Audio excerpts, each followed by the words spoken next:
Gordon always pulled the big express. He was proud of being the only engine strong enough to do so.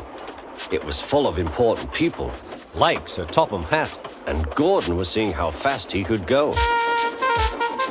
"Hurry, hurry, hurry," he said. "Tickety-tock, tickety-tock, tickety-tock," said the coaches. In a minute, Gordon would see the tunnel where Henry stood bricked up and lonely. "Oh dear," thought Henry, "why did I worry about rain spoiling my lovely coat of paint? I'd like to come out of the tunnel." But Henry didn't know how to ask. "I'm going to poop at Henry," said Gordon. He was almost there when... And there was proud Gordon going slower and slower in a cloud of steam. His driver stopped the train. "What has happened to me?" asked Gordon. "I feel so weak." "You've burst your safety valve," said the driver. "You can't pull the train anymore." "Oh dear," said Gordon. "We were going so nicely too. And look, there's Henry laughing at me." Everyone came to see Gordon. "Huh," said Sir Topham Hatt. "These big engines are always causing me trouble. Send for another engine at once."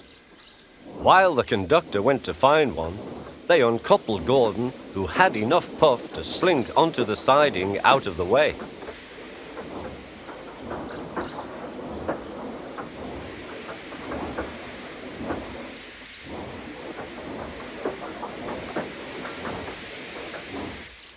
Edward was the only engine left. "I'll come and try," he said.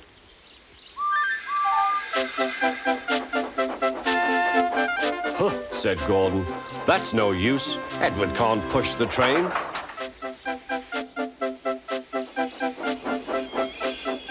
Kind Edward puffed and pushed and pushed and puffed, but he couldn't move the heavy coaches.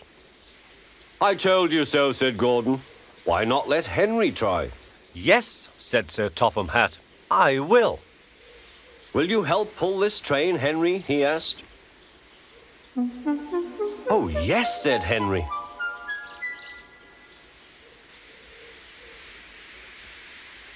When Henry had got up steam, he puffed out.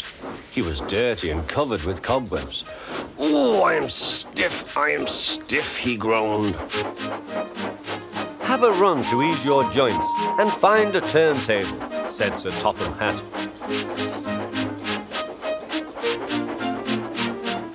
When Henry came back, he felt much better.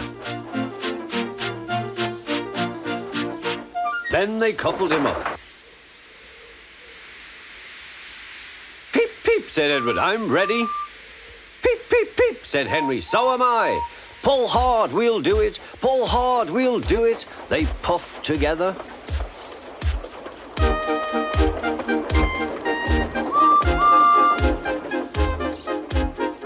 "We've done it together. We've done it together," said Edward and Henry.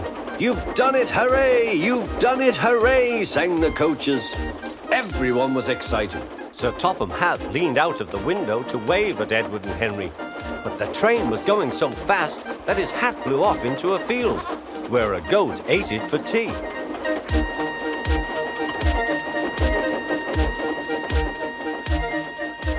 They never stopped till they came to the station at the end of the line. The passengers all said, "Thank you," and Sir Topham Hatt promised Henry a new coat of paint. On their way home, Edward and Henry helped Gordon back to the shed. All three engines are now great friends. Henry doesn't mind the rain now. He knows that the best way to keep his paint nice is not to run into tunnels, but to ask his driver to rub him down when the day's work is over.